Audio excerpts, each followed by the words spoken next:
the police. This is the police. The scoops are on their way.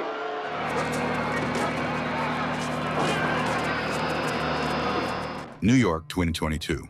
The mindless activities of humanity have led to environmental pollution and global warming, complicating life for mankind. The polluted atmosphere has destroyed nearly all natural wildlife, leaving people to fend for themselves. Natural foods are scarce, and people survive on concentrates produced by the large corporation Soylent. Their latest product, Soylent Green, is made from plankton and promises to feed everyone. However, it is currently produced in insufficient quantities. New York Police Detective Frank Thorne lives with his old friend, former police analyst Solomon Sol Roth, who has an excellent memory and serves as a kind of archive for Thorne. Moreover, he has preserved a police reference library to help his friend with investigations. This day begins with a conversation about a recent murder. Sol grumbles that Thorne expects too much from his notes. This isn't the Congressional Archive. Meanwhile, the power goes out. Sol reminisces about the old days when food was real and electricity worked without interruption. But people ruined nature, and now everything is dying. The man sits on a bicycle, which generates energy for the apartment, while Thorne heads to work, stepping over the bodies of homeless people sleeping right on the staircase of his building. The streets are clogged with old cars that, due to a lack of fuel, now serve as homes for the poor or as venues for criminal meetings. In one of these cars, a young man named Gilbert receives a metal meat hook and instructions for an upcoming job from a criminal world representative. Meanwhile, in the apartment of the wealthy William Simonson, his girlfriend Shirley plays on a machine gifted to her. She is very pleased with a successful move and thanks her master when the security guard, Fielding, arrives to remind the girl that it's time to go. The couple heads to a store where the vendor sells them expensive products and shows them an item completely unattainable for ordinary people, a beef tenderloin. At this time, Gilbert uses the hook to infiltrate the residential complex for the privileged and ascends to Simonson's apartment. Seeing the young man, the wealthy man remains completely calm, making no attempt to flee or call for security. Gilbert apologizes and explains that those who sent him can no longer rely on Simonson's silence. The wealthy man agrees with all his arguments and calmly confirms that what Gilbert is about to do is necessary for God. The young man raises the metal hook and strikes Simonson on the head. Sometime later, Thorne arrives at the deceased's home to investigate the case. He questions the caretaker, who assures him that the cameras malfunctioned, and leads the detective to the apartment where Shirley meets him. Ignoring her, Thorne examines the body of the deceased. Searching the apartment for clues, Thorne finds and consumes whiskey, beef, and other foods unavailable to him. Fielding talks about the shopping trip, and the policeman enjoys washing his hands in clean, warm water. He then collects the found papers, some pleasant items like toiletries, and the food into a separate bag, taken from Simonson's bedroom. Meanwhile, Shirley is distraught, thinking that if she hadn't left, Simonson would still be alive. But Fielding refutes her certainty, saying that she likely would have died too. Later, Thorne interrogates the girl, examining her hands. He doesn't fully believe in her sincerity, but Shirley assures him that she wouldn't risk her job. The fact is, she belongs to this apartment, like furniture. Now she will wait for the new tenant if he wants to keep her. At this time, Thorne is informed about the arrival of the sanitation crew. He orders them to take Simonson to the dump, but the crew reports that the wealthy man will be sent to the incineration plant. Shirley is saddened by this outcome, as she still remembers her grandmother's proper funeral. Thorne takes the bag of items and leaves. He returns to the apartment, stepping over the bodies of the homeless, and hands Sol gifts he hasn't seen in a long time: clean paper, soap, and pencils. He also lays out a classified Soylent report related to oceanography found in the deceased's apartment. Sol is overjoyed to see vegetables and cries at the sight of meat. The next day, Thorne goes to work. His boss, Lieutenant Hatcher, is unhappy that the case is still unsolved, but the policeman is convinced that the murder was a contract killing. Nothing was stolen from the apartment, there was no security, and the killer used a meat hook instead of a weapon to simulate a simple robbery. Therefore, the first thing the detective decides to do is check the bodyguard, and after tracking the man, he finds his girlfriend, Marta's apartment. Thorne searches the place, notices a spoon on the table stained with strawberry jam, and concludes that this is too luxurious an item for the bodyguard's girlfriend. Returning home, he sits down for dinner, prepared by Sol from the products he brought the day before. The friends savor long-forgotten tastes, and then Sol gets to the report. Studying the books brought by Thorne, he learned about Simonson's biography and his longtime partner Santini, who now serves as the governor of New York. Together, they created the Soylent Project, which became very profitable for its developers. Thorne goes to the phone booth on the corner and reports to the lieutenant what he has learned, unaware that the person who gave Gilbert the meat hook is in his office. Meanwhile, a party is taking place in Simonson's apartment, organized by Shirley. Thorne arrives and demands answers to his questions. Shirley can't say anything specific, as Simonson didn't confide in her. However, she does know Santini. Simonson introduced her to him. In fact, Simonson had been acting strangely in recent months, worried and even visiting church. The couple retreats to the bedroom when the building manager bursts into the hall. He behaves very rudely with the girls, and Thorne declares that he asked them to gather to ask questions. The manager is forced to back off, but the upset girls leave. Shirley offers Thorne to stay the night, take a real bath, and enjoy breakfast. She doesn't like being alone and is happy with the man she likes, as the others don't ask her opinion. Thorne agrees to the invitation. The couple takes a shower together, enjoying amenities unavailable to ordinary mortals.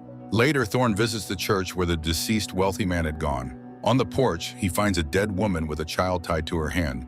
Realizing that the mother can no longer care for her daughter, he takes the child and carries her into the church. But the building is crowded with people who have nowhere else to go. Finding the priest to whom Simonson confessed, Thorne tries to question him. However, exhausted by the huge, sick, and hungry flock, the priest only remembers the fact of the wealthy man's confession, not its details.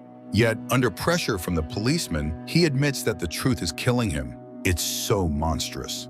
Thorne returns to the lieutenant, who informs him that the Simonson case is closed, as it's a simple robbery. He asks to rewrite the report, but Thorne refuses to do so, finding everything too suspicious. For refusing to obey, Hatcher assigns Thorne to patrol the streets. That same day, Governor Santini is informed about the persistent policeman who refuses to close the case. Learning about Thorne's visit to the priest, Santini orders his elimination. Fielding goes to confession. Meanwhile, Thorne is patrolling the street where the Soylent distribution center is located.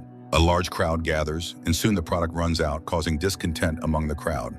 The police recognize the danger and try to quell the unrest. However, people start rioting. The killer sent after Thorne tries to get close to him as machines with scoops arrive to load people into the truck beds and take them for processing.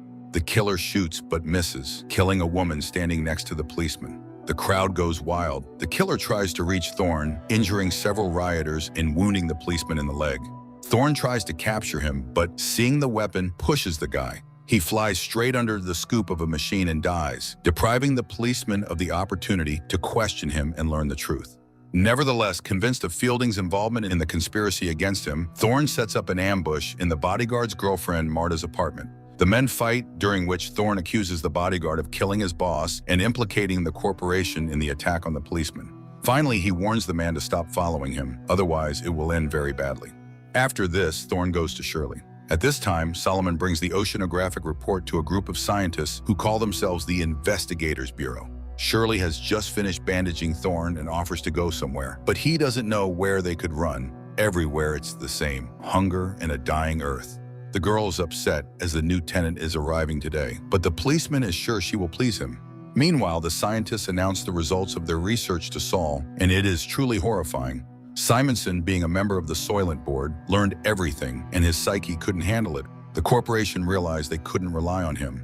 To prevent him from talking, they eliminated him. Now, before going to the Supreme Council, they need to gather evidence. Saul is so shocked by the discovery that he decides to go to the place where they will help him die. Meanwhile, a new owner moves into Simonson's apartment. He meets Shirley and finds her attractive.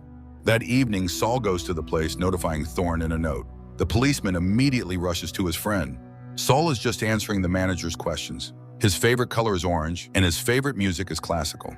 The man is escorted to a private room where two young people help the old man undress. He is laid on a couch, classical music begins to play, and scenes of nature that no longer exist. Vanished forests, extinct wild animals, lost rivers, and the beauty of the ocean appear on a huge screen. At this time, Thorne arrives at the house of the Lord, and they guide him to Saul's room, but the doors are already closed, and entering is impossible. The detective can only watch his friend's last moments through a viewing window. He watches the beautiful scenes with Saul, marveling at the lost beauty of nature. But Saul notices him and is happy to be able to say goodbye to his friend. Before dying, he tells him about his discovery and begs his friend to find the evidence and reveal the truth. After waiting for the end, Thorne follows the stretcher, carrying his friend's body. The man manages to sneak into the basement, where the bodies are loaded into large trucks, and he climbs onto one of them. Soon, the truck arrives at the Center for Processing Human Bodies, and Thorne watches as the bags are unloaded and sent inside the factories. The man goes inside and soon finds a conveyor belt that lowers the bodies to a lower level. Thorne follows them, and after tracking the process, the man realizes that Soylent Green is made from processed human bodies. However, the guards spot him, and the policeman has to flee, killing several guards trying to detain him along the way. He soon reaches the city and tries to contact his precinct, but the line is busy. Then Thorne calls Shirley's apartment and asks the girl to stay with the new tenant and just live. Finally, Hatcher responds, annoyed by his subordinate's actions. But Thorne doesn't have time to say anything before he is attacked by the corporation's men, led by Fielding. The man fires back and runs to the church, though he is wounded. However, Fielding rushes after him. He searches for the policeman among the people filling the church, notices blood drops, and follows them. But Thorne attacks first. A fight ensues. People wake up and scream, but the policeman manages to kill his enemy with a knife picked up from the floor. At this moment, Hatcher arrives.